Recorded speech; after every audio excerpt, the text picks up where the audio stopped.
दूसरे नंबर पर मैं गल करना चाहना किसी भी मजहब किसी भी मसलक का सारा बेशक करना लेकिन सब तो पहले पाकिस्तान क्योंकि पाकिस्तान ने सानू पहचान तेरे व्याह कोई बंदा भी क्या कह सकता फिलहाल पाकिस्तान नहीं मैनू किसी और मुल्क ने पहचाना अफवाज पाकिस्तान ने अपना लिया बनवाया और दसिया आपने कुफर का दावा करता है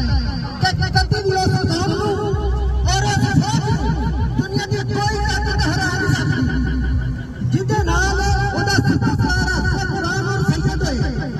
डीजीएस पंजाब ने प्रेस कॉन्फ्रेंस की और वादा का प्रोग्राम जारी किया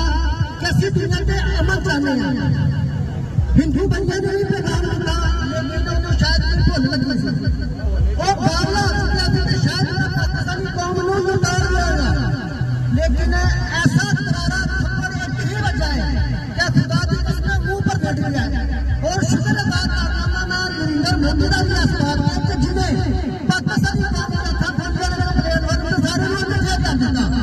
क्योंकि पाकिस्तान अपने दुश्मन का दौर नहीं उन्होंने दुश्मन का दौर चले दुनिया बेरूनी ने पाकिस्तान उन्होंने दुश्मन का दौर खुदा की कसम जड़े दूसरे मुल्कों को फंडिंग लेके अफवाज पाकिस्तान के बकवास करते हैं उन्होंने दुश्मन का खौफ पाकिस्तान को ਤੁਹਾਨੂੰ ਮੈਨੂੰ ਸਾਡੇ ਇਸਲਾਮ ਉਹਨਾਂ ਦਾ ਖੌਫ ਹੈ ਜਿਹੜੇ ਸਾਡੇ ਵਿੱਚ ਛੁਪੇ ਹੋਏ ਉਹਨਾਂ ਸੂਰ ਨੇ ਜਿਹੜੇ ਖੰਡ ਤੇ ਬਦਲੇ ਅਜ਼ੀਜ਼ਨਾ ਨੇ लेकिन जबान बोलते हैं मोदी की जबान बोलते हैं उनमें कुफर की और एक ही बात कहना चाहना मेरे दोस्तों बुजुर्गों दुनिया के सब बड़ी खियानत अपनी सरहद की तारीख है पाकिस्तान जिंदा